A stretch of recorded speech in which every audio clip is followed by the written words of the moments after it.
اینجا اسکان سگ‌های بی‌پناه پرنده، پناهگاهی که تقریباً 2 سال پیش در این زمینی که مشاهده می‌کنی و در شهرستان رباط کریم قرار داره تأسیس شده.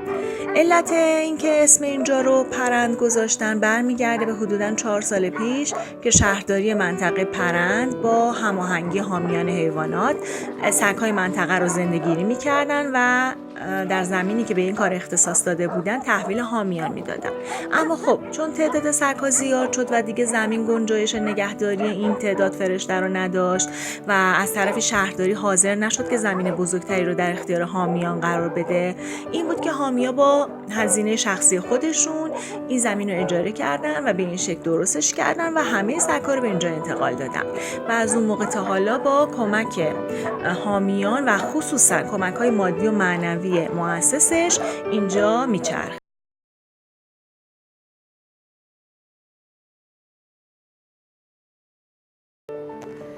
از کارهای ضروری که هر روز انجام میشه شستشو و نظافت اسکانه و ضدعفونی کردن کامل محل، به طوری که با وجود این همه سگ هیچ بوی آزاردهنده‌ای به مشام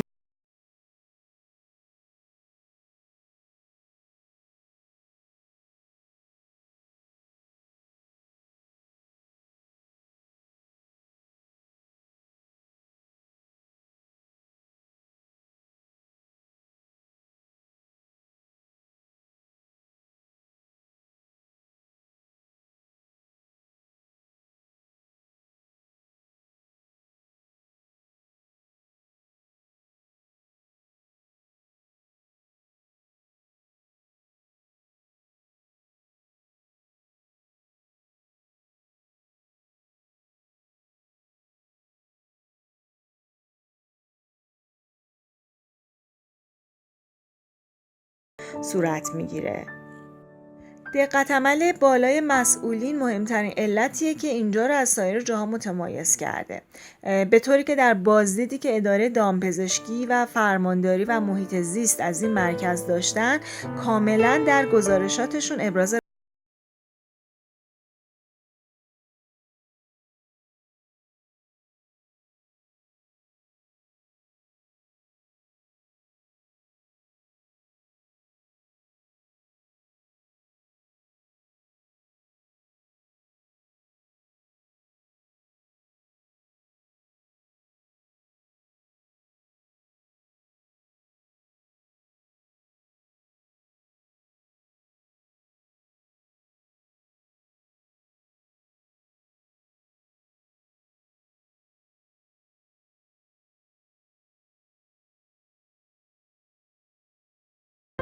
اینجا اتاق جراحی و عقیم‌سازی اسکانه. همونطوری که میبینین کلیه وسایل، داروها و ملزومات جراحی اینجا چیده شده.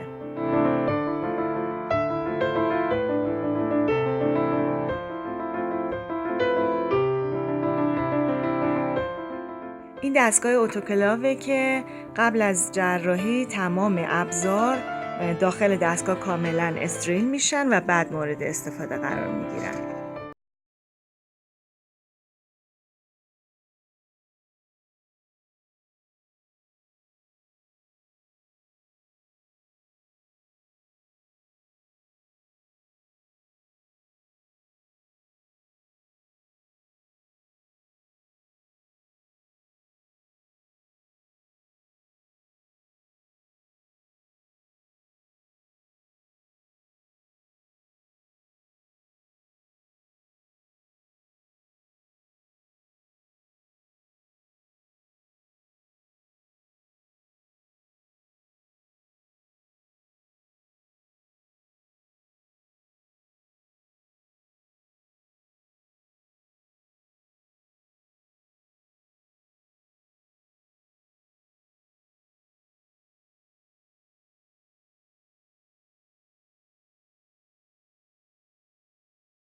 میشه.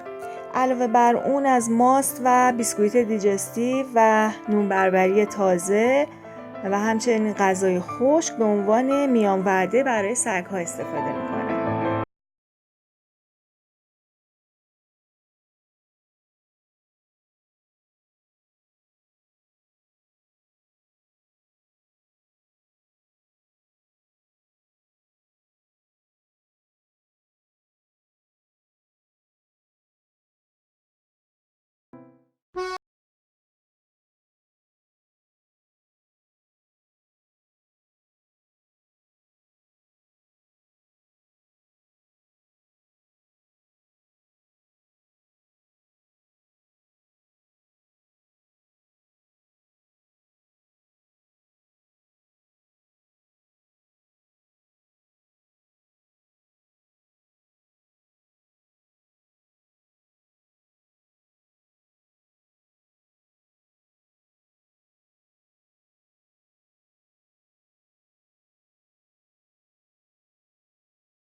رو که نباید فراموش بکنیم اینه که این فرشته ها عاشق ما آدمان، چشم انتظار ما هستن، دلشون میخواد که به دیدنشون بریم، باهاشون بازی بکنیم، بهشون عشق بدیم و ازشون عشق بگیریم.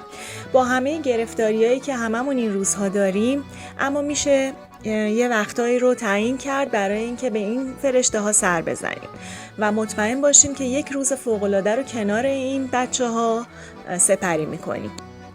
اینجا جزو معدود پناهگاه‌هاییه که میگه هر روز دوستان و علاقه‌مندان میتونن بدون وقت قبلی تشریف بیارن برای بازدید و نحوه رسیدگی به پناهگاه رو از نزدیک ببینن و اگه دوست داشتن خودشون یا حامی بشن.